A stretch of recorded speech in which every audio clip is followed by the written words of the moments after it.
Beam layout. Draw beams along axes. This command is used for the automatic drawing of beams along multiple axes. Draw beams along axes requires that axes must exist, and the axis layer must be set to the axis layer. Click the Draw Beams Along Axis function. Enter the width of the beam line to be drawn. Given that the eccentricity values of individual beam lines may differ, the eccentricity option in the double line drawing dialog has been disabled.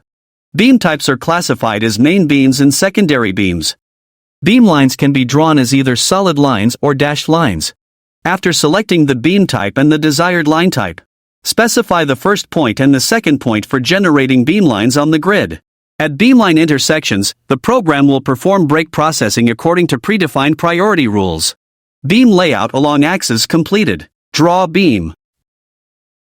This command is used to draw straight beam lines either continuously or individually. Click the Draw Beam function. Enter the width of the beam line to be drawn and its eccentricity value. Select the beam type and the line style. Beamline drawing methods are divided into continuous drawing and single segment drawing. Once parameters are set, click to pick the beam's start point and the next point. Beam drawing completed.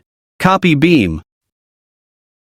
This command is used to copy straight beams. Beam lines must be placed on either the beam or beam SE layer. Click the Copy Beam function. Select the beam line to be copied. Next, click the location where you want the copy placed.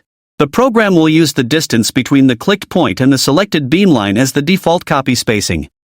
You can either keep clicking to place copies one after another, or type a number to make that many equally spaced copies in the same direction. Beamline copying completed. Thanks for watching. Best for all Explorer software.